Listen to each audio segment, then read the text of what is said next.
Good morning, नमस्कार। मैं हूं आपका डॉक्टर अंकित। और लास्ट वीडियो में मैंने बात करी थी क्यों शुगर की बीमारी में पेशेंट्स को यूरिन का इन्फेक्शन का रिस्क बढ़ जाता है, क्या क्या सिम्टम्स आते हैं पेशाब का इन्फेक्शन होने के कारण।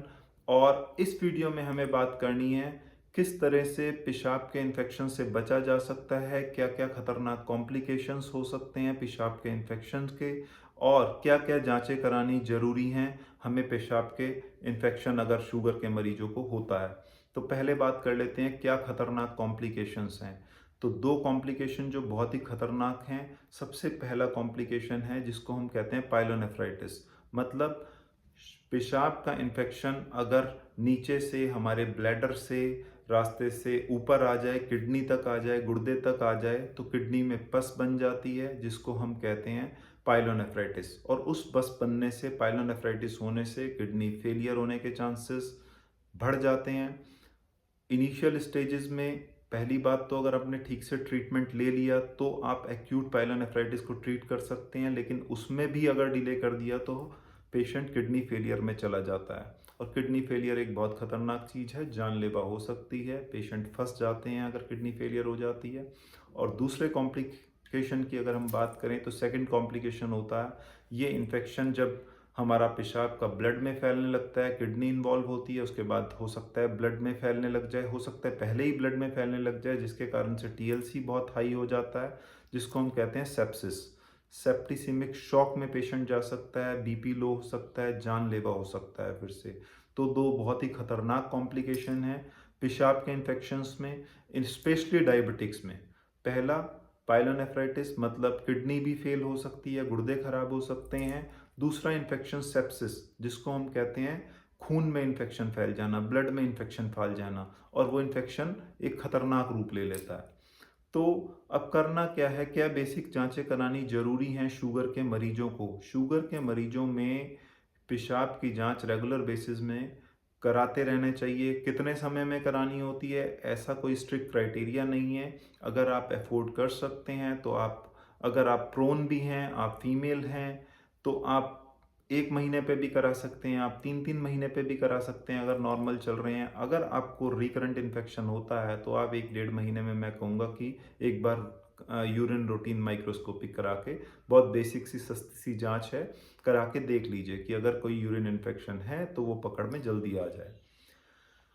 तो इम्पॉर्टेंट जांचें क्या क्या करानी जरूरी हैं, पहली मैंने बात करी कि जिसको हम यूरिन एग्जामिनेशन कहते हैं, पेशाब की जांच, रूटीन माइक्रोस्कोपी जिसको कहते हैं। सेकंड जांच, अगर आपको यूटीआई का रिस्क है या यूटीआई हो रहा है, यूरिन इन्फेक्शन हो रहा है, तो दवाई शुरू करने से पहले कल्चर सेंसिटिविटी का सैंपल भी देना जरूरी होता है, जिससे पता चल जाए कि अगर आपका यूटीआई ठीक नहीं हो रहा है तो कौन सी दवाई देने की नीड है।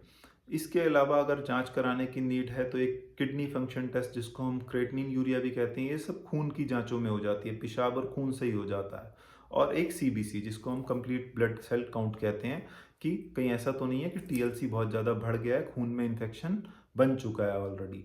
तो ये बेसिक जांचें खून और पेशाब की तो करानी ही है, साथ साथ हो सके तो एक अल्ट्रासाउंड भी करा लेना चाहिए, जिससे कि हमें कुछ और, कोई और फोकस तो नहीं है, कोई और बीमारी तो नहीं है, किडनी का स्टेटस पता चल जाए। तो कुछ ये इंपॉर्टेंट जांचें हैं। अब किस तरह से बचा जा सकता है, हमें बचाव की चीज़ें भी जाननी सबसे ज़्यादा ज़रूरी हैं। तो बचाव में सबसे पहले मैं शुगर की बीमारी में बात करता हूँ कि जब भी किसी को, डायबिटिक पेशेंट को कुछ भी है, तो सबसे पहला इलाज उसका है स्ट्रिक्ट ग्लाइसीमिक कंट्रोल। मतलब शुगर को उसको स्ट्रिक्टली कंट्रोल करना है। खाना खाने के बाद वाली शुगर 180 क्रॉस ना करे, 180 के आसपास रहे। किसी भी समय रैंडम ब्लड शुगर अगर वो टेस्ट करते हैं तो वो भी 180 के आसपास रहे।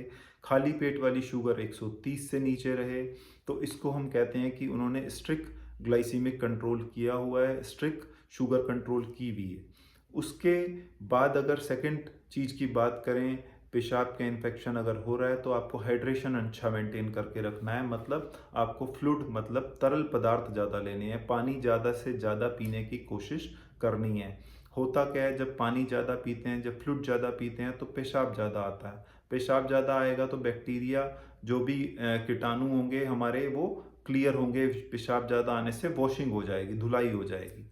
तो हाइड्रेशन अच्छा रखना है। तीसरी चीज़ का अगर हमें ध्यान रखना है तो अच्छी हाइजीन का ध्यान रखना है, प्राइवेट पार्ट्स को हाइजीनिक रखना है, स्पेशली फीमेल्स में, क्योंकि मैंने फीमेल्स में बात करी थी कि पेशाब का इन्फेक्शन होने का खतरा ज़्यादा है, क्योंकि उसमें यूरेथ्रा छोटा होता है, नीचे से इन्फेक्शन ऊपर आने का खतरा हो जाता है। तो हाइजीन का ध्यान रखना है, साफ वॉशरूम यूज़ करने हैं, पर्सनल हाइजीन का भी ध्यान रखना है। और एक और काम करना है कि अगर शुगर के मरीजों में ऐसा लगता है कि उनको पेशाब आ रहा है, तो उनको पेशाब रोकना नहीं है, तुरंत करके आना है, क्योंकि कुछ ना कुछ न्यूरोपैथी होती है, ब्लैडर की नसें थोड़ी वीक हो जाती हैं, ऑलरेडी उसमें यूरिन जितना लग रहा होता है उससे ज़्यादा होता है, पेशाब करने के बाद भी उसमें यूरिन बचा होता है, जिसको हम रेजिडुअल वॉल्यूम कहते हैं। तो शुगर के मरीजों में वो रेजिडुअल वॉल्यूम बढ़ जाता है, बचा हुआ पेशाब जो पेशाब करने के बाद भी होता है वो पड़ा होता है। तो रोकना नहीं है, क्योंकि पड़ी हुई चीज़ में हमेशा हम कहते हैं जंग लगता है, पड़ी हुई चीज़ खराब हो जाती है। तो उसमें ऑलरेडी अगर पेशाब पड़ा हुआ है, आपने और रोक लिया और ज़्यादा पेशाब बढ़ गया, तो इन्फेक्शन का खतरा बढ़ जाता है। तो कहने का मतलब ये है कि शुगर वाले मरीजों को पेशाब रोकना नहीं है, जैसे ही पेशाब महसूस हो एकदम से जाके करना है। और अगर यूरिन का इन्फेक्शन पकड़ा गया है, टीएलसी बढ़ा है, यूरिन में पस सेल्स आ रहे हैं जब आपने टेस्ट कराए हैं, तो तुरंत क्लिनिशियन की एडवाइस लेके एंटीबायोटिक स्टार्ट करना है। एक्सपर्ट और एडवाइस इनिशियल स्टेजेस में ही ले लेनी है, दवाई को डिले नहीं करना, क्योंकि कॉम्प्लिकेशंस बहुत ही खतरनाक हैं, पायलोनेफ्राइटिस और सेप्सिस दोनों ही जानलेवा हैं। तो यूरिन के इन्फेक्शन को शुगर की बीमारी में छोटा मत लें, ये एक बहुत ही कॉम्प्लिकेटेड रूप ले सकता है, बहुत ही बड़ी एक जटिल समस्या बन सकती है। तो इसीलिए ही ज़्यादा एम्फेसिस है कि इस चीज़ को सीरियसली लें। इसके बाद फिर से मिलेंगे एक अच्छी सी वीडियो के साथ। आपका अपना डॉक्टर अंकित लेके आएगा कोई बहुत ही नॉलेजेबल वीडियो जो आपके लिए बहुत हेल्पफुल होगी। तब तक आप अपना ध्यान रखिएगा। मिलते हैं नेक्स्ट वीडियो में ब्रेक के बाद। Take care, bye bye.